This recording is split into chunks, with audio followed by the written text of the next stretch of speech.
23rd try, I finally... I think the show's message is a story about loss and how we all cope with it.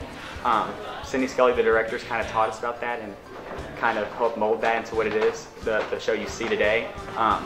It's very empowering and it's very cool how everyone has a loss, and the story's about how we deal with it.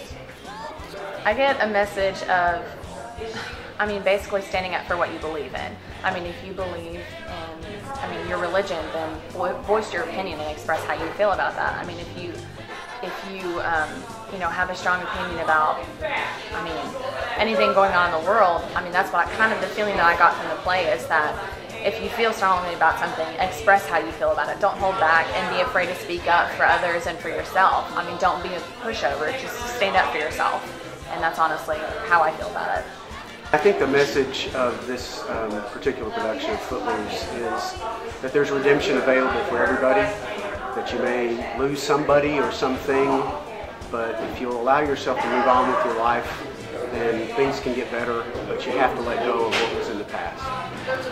I'm having a blast with this production. I'm not going to lie, I think this production is the most fun production I've done because I get to dress up in all these different costumes and wear my hair all big and poofy, and I don't know, I get to have that wild child attitude, which I love playing different characters, so I definitely enjoy this a lot. Yeah, I think my character is the antagonist of the play. He's the guy who, more than anybody else, needs to find himself. I try to look at him as somebody who needs redemption himself, even though he doesn't see it from the beginning of the play. He is as lost as everybody else seems to be, and is tied down to some pretty old feelings that hurts. And so I think what I try to do when I'm playing this role is think about the human side of this guy. My favorite part of the show is probably the Act 1 finale. That's when everyone, the adults and the kids, really have their final battle between each other, and that's when Irene gets the idea for the dance, and so it's very intense and empowering. I think that my particular character is a great example of the different emotions that are available in this play. There's sheer joy that you see from the beginning with the kids, and there's the hurt that is felt by the Moore family, my family, by Ren, the main character, who is trying to figure out what to do from the loss of his father. So I think it's a roller coaster sometimes, but I think in the end it's all about joy.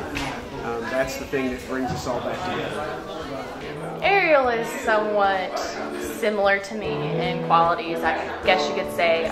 She has that rebellious side to her. So in some ways I could be rebellious, like I like to stand up for big causes and different things like that. But at the same time, she's really outspoken, which I'm also really outspoken. I don't really hold anything back if I have an opinion about something. So I guess we're kind of similar in that way. So different ways though. I'm not as voluminous as she is. I do refrain from saying other things. So yeah, I guess you could say we're similar in some ways. It is a little difficult for me to get the 80s vibe into my performance as Ren, but we have a Facebook group and we always share pictures with one another, and we watch the movies and stuff, and so I think we're gonna do it justice. The vocal talent for this show is incredible. Honestly, I think everybody has worked so well with Joy, and she's worked really well with us, but just coming into it, we started on such a strong stand, starting with the show.